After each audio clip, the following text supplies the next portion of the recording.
Bonjour Stéphane Vosetta, nous sommes, contrairement à ce qu'on pourrait croire, au cœur de Lisbonne. Vous allez tenir une réunion politique, un meeting de campagne. Eh bien, qu'en est-il de votre campagne? Comment ça se passe-t-il? Eh bien, bonjour Jean-Guillaume, bonjour à tous les auditeurs de la French Radio Lisbonne.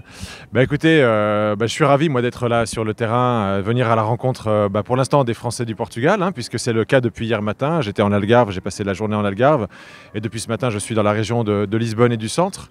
Ericeira, Sesimbra, Cascais et maintenant Lisbonne.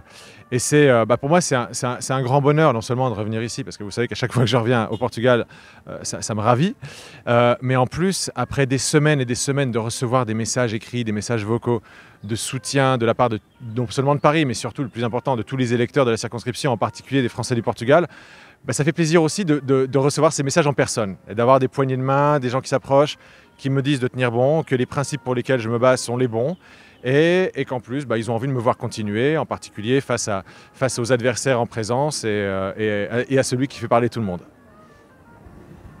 J'ai ouï dire que vous étiez exclu de votre parti politique, de la REM. C'est officiel? Qu'en est-il?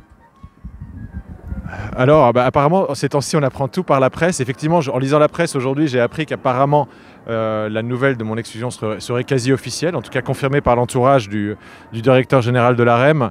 Bon, encore une fois, c'est un peu dommage de devoir apprendre cela indirectement, mais avec Stan Guerini, on se l'était dit dès le début, dès le soir de l'annonce de ma non-investiture. On avait parlé à cœur ouvert du fait que j'allais maintenir ma candidature et de pourquoi j'allais le faire. Et il m'avait dit, tu sais Stéphane, tu connais les règles, même si on se connaît bien, etc., on devra t'exclure, on n'a pas le choix, c'est les règles. Si on ne les applique pas à toi, comment les autres dissidents vont-ils le comprendre?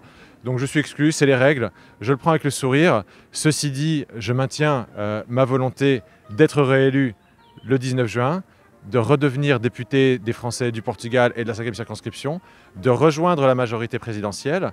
Mais attention, cette fois-ci, je viendrai avec des bagages, et ces bagages, ce seront les principes que je porte et desquels je suis devenu un symbole, finalement, un peu à mes dépens. Mais bon, c'est comme ça. Les symboles de rénovation de la vie politique et des pratiques de notre vie politique, en particulier l'échange, les échanges de faveurs, un peu ces vieilles pratiques qui éloignent les Français de la vie politique et de leurs représentants, et aussi la nécessité d'écouter le terrain. La nécessité de prendre des décisions moins verticales, la nécessité que Paris, de temps en temps, se penche, écoute un peu ce que pensent les gens sur le terrain et en prenne compte à l'heure de prendre les décisions. Donc voilà, ça sera mes bagages et je retournerai dans la majorité présidentielle en étant un porteur très clair de ces messages. Vous avez l'impression que cette campagne, sans l'appui, sans l'ombre d'un parti politique, vous met en prise plus directe avec le terrain? Écoutez, finalement, je pense que à force de temps, je pense que les gens en ont un peu marre des étiquettes politiques. On se rend bien compte que les partis traditionnels sont parfois repoussés par les urnes, en tout cas par l'expression populaire qui sort des urnes.